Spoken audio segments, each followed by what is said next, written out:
Hello mga kagoteng dyan. May balak ba kayo mag-alaga ng mga kambing tulad sa akin? Wala po akong perang linalabas dito pero may kambing na ako. Kung gusto nyo mag-alaga ng kambing pero hindi nyo makakambing kasi wala kayong pera pambili, meron po tayong solusyon dyan mga kakambing yan dyan.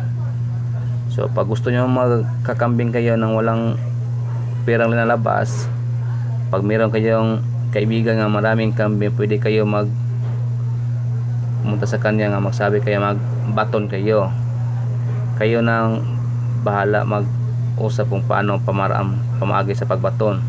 Ito sa akin, ito binatnan ko to, itong inahin na to, bagong bili to sa kanya. Ayun, at ito siya buntis na pagbili.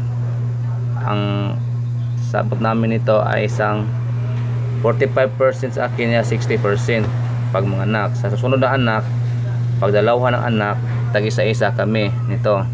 Itong kambing na to, itong buros. Yung dalawa sa sakod ko yan, binili ko na naman yan, yung dalawa. Mura lang yan dalawa yan kasi hindi pa na yung maganda. Pag matatagal na yan, pag yan, maganda na yan. Sunod, ito ng pagkain nila, kumukuha na kami ng pagkain. Dito nagpakain na kami sa kanila mga kasaming kambing. Ito, kumakain na sila. Maganda kasi pag meron kayong kilala na maraming alagang kambing, pumunta lang sa kaya, magbaton kayo na mag-usap kung anong pamaraang pag-usapan nyo pamaagi. Ito siya kanya 45% sa akin, 60% sa kanya kasi bagong bili niya to, dahil binatnan ko pero buros na to siya. Yung isa naman sa dulo, yung kulay brown, yon malit pa yan sa akin. Ang uusap namin dyan, pag dalawang anak, isa kami, pag isa akin ang una, tapos pag tatlo, dalawa sa akin, isa sa kanya. Yan ang pinag-usapan namin. Dito na kumuha ng pagkain nila yan sa unahan kasi marami kasi mga nagkakambing dito, pwede konti-konti lang mga pagkain na dyan sa loob ng kakahuyan. Dayo na kami. Ito, may nakain lang ito. Sabi ko sa inyo, yung binatnan ko ngayon, buntis na siya. Kaya meron na ako dyan. Pag dalawa yan, tag-isa kami sa may-ari.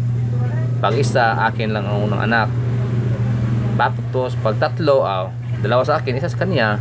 Yung pag-usapan namin. Ito, boros na to. 2 buwan ng tiyan na to. Ito kinakain lang nga dahon. Ito ay alom, saka yung nakuha ko yung pagkain ng mga germelina, minsan batilis o ipil, ganyan, dahon ng sambag, pwede nyo dahon ng saging, dahon ng lube, yan ang pagkain nila. Ito ang kinuha ko ay alom at saka yung parang tuba-tuba din, yan ang kinakuha ko para sa kanila. Yung anak ko, tingnan nyo, akit-akit na yan, mahilig sa kambing yan, hindi takot yan Pero man, pasalamat ako sa asawa ko nga siya laging kumukuha ng pagkain sa aming kambing kasi may pasok ako sa trabaho. Yan wala akong pasok ngayon, kaming dalawang kumukuha. Yan ang asawa ko. Tingnan nyo lang, masungit pero masipag.